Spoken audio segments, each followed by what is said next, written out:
Hi everyone. आज के video में देखने वाले हैं साइकोलॉजी का टॉप 30 मोस्ट इम्पोर्टेंट क्वेश्चन जो आपके एग्जाम के लिए काफ़ी ज़्यादा इम्पोर्टेंट है।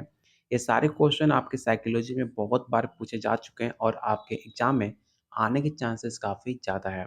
आज का वीडियो नंबर थर्ड है। इससे पहले हमने ऑलरेडी 2 प्रैक्टिस सेट कंप्लीट कर चुके हैं।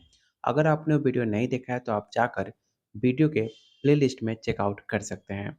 तो चलिए शुरू करते हैं आज का पहला सवाल। लेकिन उससे पहले अगर आप बीपीएससी तैयारी 4 स्टेट सेकंड फेज की तैयारी कर रहे हैं तो आपके सिलेबस में टोटल 15 यूनिट है और हमने 15 यूनिट से जितने भी टॉपिक्स आपके सिलेबस में मेंशन किए गए हैं वो सारे टॉपिक्स हमने 2000 से ज़्यादा क्वेश्चन आंसर, साथ में क्लास 11-12 का chapter wise question answer NCERT और एससीईआरटी मिलाकर जो बीपीएससी तैयारी 3 में 20 से 22 क्वेश्चन पूछे गए थे एनसीईआरटी से सिर्फ, वो सब कंप्लीट आपको दिया जा रहा है।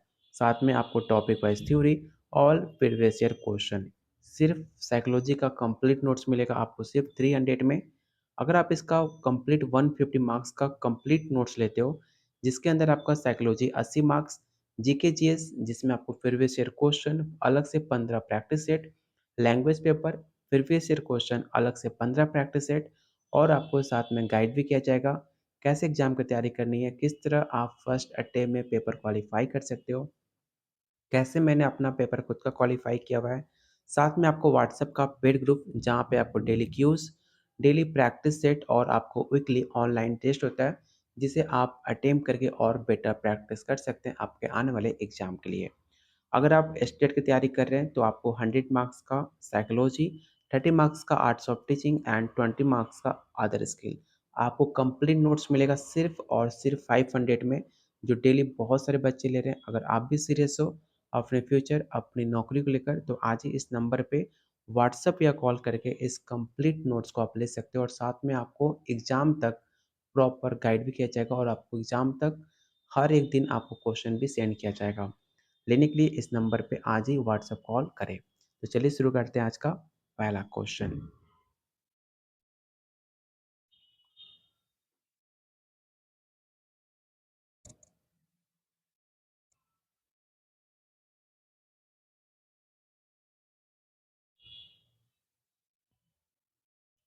पहला क्वेश्चन है, वो रचनात्मक प्रतिक्रिया जिसमें व्यक्ति पूरी तरह से वास्तविकता को स्वीकार करना नकार देता है उसे हम क्या कहते हैं?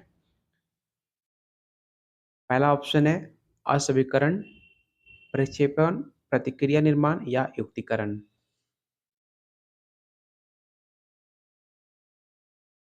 तो इसका राइट आंसर होगा ऑप्शन नंबर ए। किसी विशिष्ट वस्तु दूसरों के साथ अंतःक्रिया और अपराजित स्थितियों के प्रति अविवेकी भय का होना क्या कहलाता है? इन चार ऑप्शन को देखिए और बताइए क्वेश्चन 92 का राइट आंसर क्या होगा।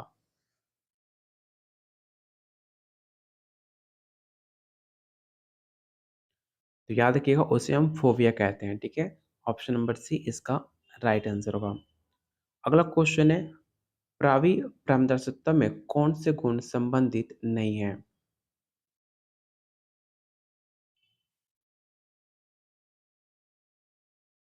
तो क्वेश्चन 93 का जो राइट आंसर होगा ऑप्शन नंबर डी होगा, गिविंग एडवाइस। आपके एग्जाम में पूछा गया था इफेक्टिव काउंसलर कौन सा एसोसिएट नहीं होता है, तो गिविंग एडवाइस कभी भी आपका इफेक्टिव काउंसलर एसोसिएट उसे काउंट नहीं किया जाता। तो ऑप्शन नंबर डी इसका राइट आंसर होगा। अगला क्वेश्चन है, निम्न में कौन सा स्टेटमेंट सही है? आपके पास चार ऑप्शन है, चार ऑप्शन को रीड कीजिए और बताइए कि इन चार ऑप्शन में से कौन सा ऑप्शन आपका राइट आंसर है।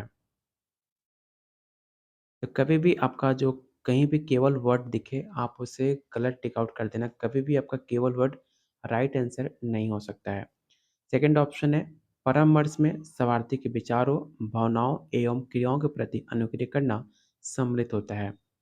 थर्ड ऑप्शन है, किसी नौकरी या पाठ्यक्रम में चयन या स्थान परमादेश देना होता है, ऐसा कुछ नहीं होता। इसका जो राइट आंसर होगा ऑप्शन नंबर बी हो जाएगा। निम्नलिखित में कौन मनोचिकित्सक का उद्देश्य है?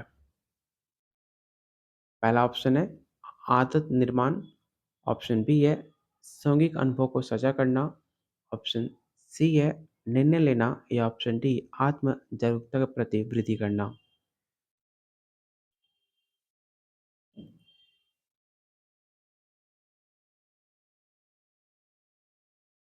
तो इसका राइट आंसर होगा option number D, increasing self awareness. किसी व्यक्ति की कौशल के अर्जन के लिए अंतर्निहित संभाव्यता क्या है? वृद्धि है, अभिक्षमता, अभिरुचि या मूल्य।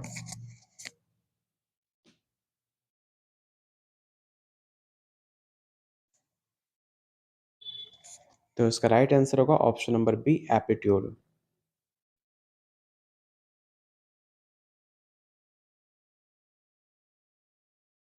निम्नलिखित इंटरव्यू प्रश्न में कम से कम स्पष्ट होते हैं और केवल विषय को बताते हैं? पहला ऑप्शन है open ended question, close ended question, bipolar question या ऑप्शन डी है लीडिंग क्वेश्चन।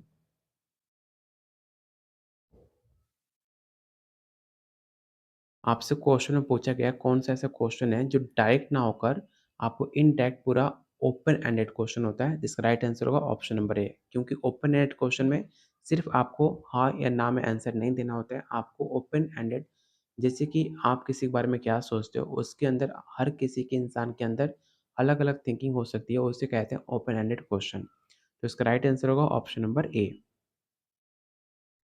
अपने व्यवहार को संगठित और परिवीक्षण या मॉनिटर करने की हमारी योग्यता क्या कहलाती है? पहला ऑप्शन है आत्मसम्मान, आत्म क्षमता, आत्मनियमन या आत्म नियंत्रण।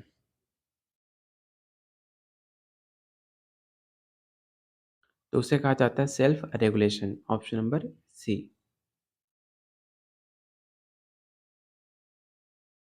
इमोशन रीजनिंग चिकित्सा को किसने प्रतिपादित किया है? इस क्वेश्चन आपसे पूछा गया है एग्जाम में, रेशनल इमोटिव किसने प्रतिपादित किया है?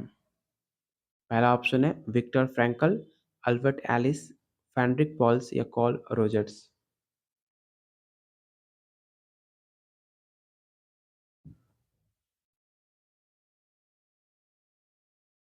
तो इसका राइट आंसर होगा ऑप्शन नंबर बी। संज्ञानात्मक विसंगति का संप्रत्यय किसके द्वारा प्रतिपादित किया गया था? ध्यान से क्वेश्चन को रीड करना, यहाँ पे संज्ञानात्मक विज्ञान के बारे में नहीं पूछा गया है, यहाँ पे कॉग्निटिव डिसऑनेस के बारे में पूछा गया है। कॉग्निटिव डिसऑनेस।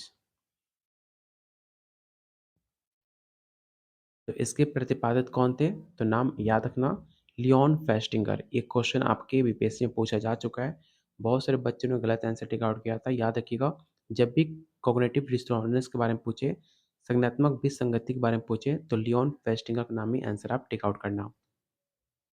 एक ऐसी मानसिक संरचना जो किसी वस्तु के बारे में सूचना के प्रकम्पन के लिए एक रूपरेखा, नियमों का समूह या दिशा निर्देश प्रदान करती है, उसे हम क्या कहते हैं?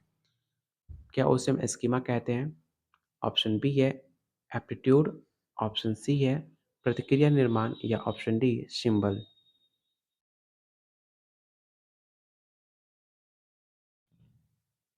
तो मैंने आपको कई बार बताया, जब भी आपको मेंटल स्ट्रक्चर से एग्जाम में सवाल पूछे, चाहे आपका कोई इंफॉर्मेशन ऑब्जेक्ट के बारे में पूछे, तो आपका राइट आंसर होगा स्कीमा, ऑप्शन नंबर ए। आईक्यू का सूत्र क्या है? काफ़ी आसान क्वेश्चन है, इसमें किसी की भी गलती नहीं होना चाहिए। मैंने कई बार आपको बताया भी है कि आईक्यू का फ़ॉर्मूला क्या होता है। इन ऑप्शन को एक बार ध्यान से देखिए और बताइए कि इसका राइट आंसर क्या होगा। तब तक जिन्होंने अभी तक वीडियो को लाइक एंड शेयर नहीं किया है, तो सबको ही आप लोगों से रिक्वेस्ट है कि प्लीज़ एक बार वीडियो को लाइक एंड शेयर आप लोग ज़रूर करना, क्योंकि आपका एक लाइक हमें काफ़ी मोटिवेट करता है आप लोग के लिए और बेहतरीन से बेहतरीन क्वेश्चन लाने के लिए। तो इसका राइट आंसर होगा ऑप्शन नंबर ए, ठीक है? याद रखिएगा, आईक्यू होता है, IQ equal to MA by CA into 100 होता है। इससे आपका आईक्यू का फ़ॉर्मूला होता है, जिससे आप आईक्यू निकाल सकते हो। अगला क्वेश्चन है सामान्य अनुकूलन संलक्षण, जिसे आप जीएएस के नाम से जानते हैं, जनरल एडेप्टेशन सिंड्रोम, ठीक है? उसका 3 चरणों का सही क्रम क्या है, आपको ये बताना है।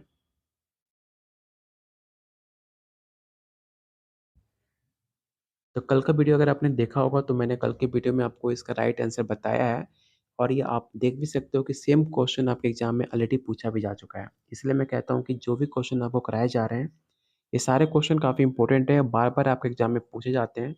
अगर कल का वीडियो आपने देखा होगा, तो उस पेपर में भी सवाल पूछे गए थे। तो इसका राइट आंसर होगा ऑप्शन नंबर ए। वो व्यक्तित्व का प्रकार जिसमें अवसाद के प्रति प्रवणता पाई जाती है, उसे हम क्या कहते हैं? पहला ऑप्शन है type A, type B, type C या टाइप डी। तो इसका राइट आंसर होगा option number D, type D.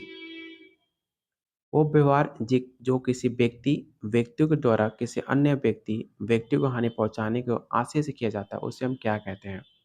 क्या उसे हम एग्रेशन कहते हैं? क्या उसे हम वायलेंस कहते हैं? या फ्रस्ट्रेशन या रिटिलेशन?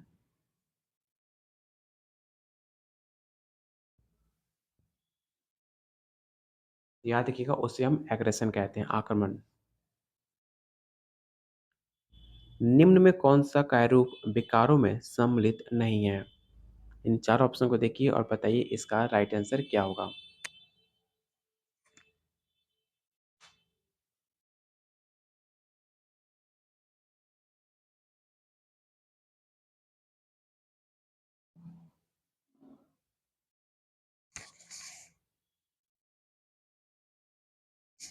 तो क्वेश्चन 106 का जो राइट आंसर होगा ऑप्शन नंबर ए हो जाएगा, व्यक्तित्व लोप। स्वस्थ एक स्थिति नहीं है। पहला ऑप्शन है complete physical wellbeing, complete mental, complete social या complete culture. Health is not a state of.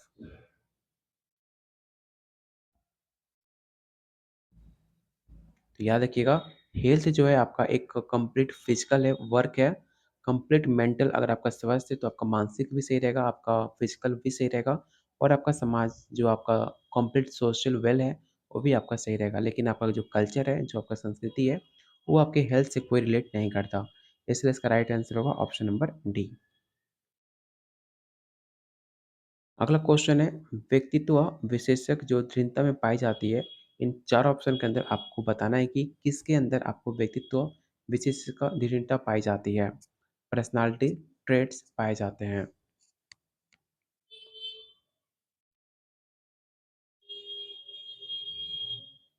तो इसका राइट आंसर होगा option number D, commitment, control and challenge. अगला क्वेश्चन है, असामान्य व्यवहार पर वो व्यवहार नहीं है जो।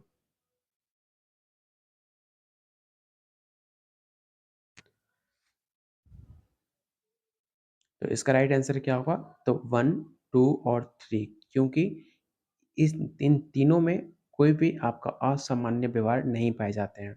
इसलिए इसका राइट आंसर होगा वन, टू और थ्री। वो विधि जिसमें परीक्षणकर्ता व्यक्ति से वार्तालाप करके सूचनाएं एकत्र करता है, उसे हम क्या कहते हैं? क्या उसे हम मनोवैज्ञानिक परीक्षण कहते हैं? क्या उसे हम इंटरव्यू कहते हैं? या ऑप्शन सी केस स्टडी या ऑप्शन डी ऑब्जर्वेशन?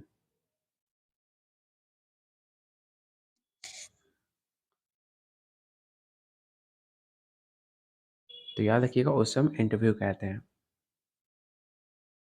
जैविक रूप से आधारित प्रतिक्रिया व्यक्त करने की विशेष तरीका क्या है? सिलगुण है, स्वभाव है या आदत है या अभिवृत्ति है?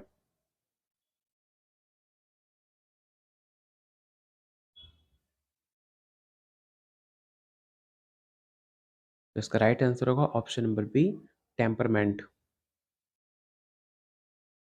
सकारात्मक स्वास्थ्य एवं खैरियत के लिए कौन सा एक कारक उत्तरदायी नहीं होता है? तो पहला ऑप्शन है संतुलित आहार, ऑप्शन बी है सकारात्मक अभिवृत्ति, ऑप्शन सी है सामाजिक अवलंब या ऑप्शन डी जीवन शैली। तो याद रखिएगा, ये क्वेश्चन जिस एग्जाम में पूछा गया था, उस क्वेश्चन को एक्सेप्ट नहीं किया गया था क्योंकि क्वेश्चन ही आपका गलत था। तो इस क्वेश्चन को वहाँ से हटा दिया गया था। इस क्वेश्चन को हम छोड़ देते हैं क्योंकि इसका राइट आंसर आपको कहीं भी नहीं दिया गया है। निम्नलिखित में किस एक को मनोवैज्ञानिक दबाव का मुख्य स्रोत नहीं माना गया है? पहला ऑप्शन है फ्रस्ट्रेशन, ऑप्शन बी है कॉन्फ्लिक्ट, ऑप्शन सी है प्रेशर या ऑप्शन डी है आपका मूड। देखो इसमें जितने भी क्वेश्चन दिए गए हैं सारे क्वेश्चन काफ़ी इंपॉर्टेंट है। ऐसा नहीं क्वेश्चन काफ़ी आसान है, ये सारे क्वेश्चन आपके पीजीटी में पूछे जा चुके हैं और काफ़ी इंपॉर्टेंट है।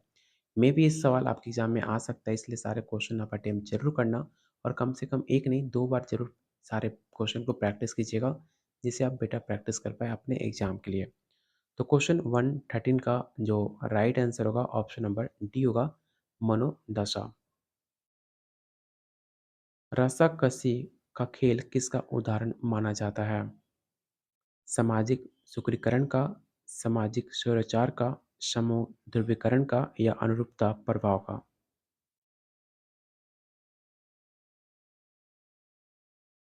तो इसका राइट आंसर होगा option number B, social loafing का। भीड़ तथा अधिक घनत्व का परिणाम नहीं हो सकता है। असामान्य व्यवहार, आक्रामकता, निम्न स्तर का निष्पादन या समायोजन।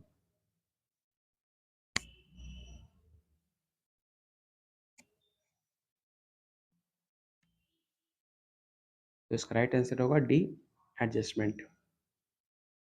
बुद्धि का टू फैक्टर थ्योरी किसके द्वारा प्रस्तावित किया गया है? ये सवाल काफ़ी इंपॉर्टेंट है। याद रखिएगा टू फैक्टर थ्योरी किसके द्वारा प्रस्तावित किया गया है? Two factor theory.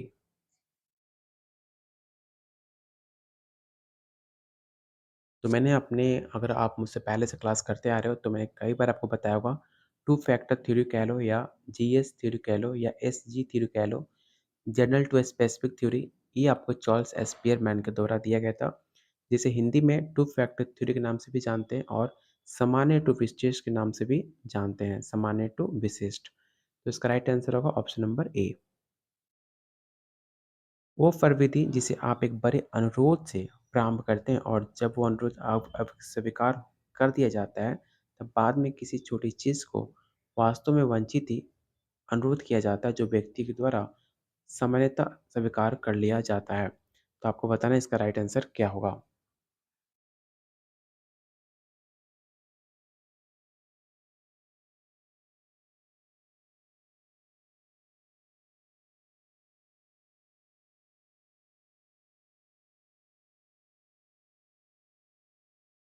तो इसका राइट आंसर होगा ऑप्शन नंबर सी। अगला क्वेश्चन है, निम्न में कौन से समूह के प्रकार हैं?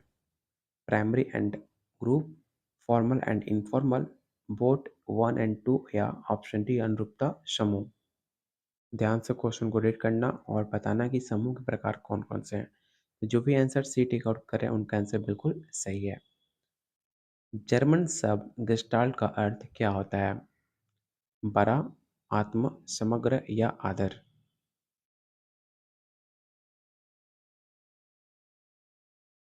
तो इसका राइट आंसर होगा ऑप्शन नंबर सी, समग्र।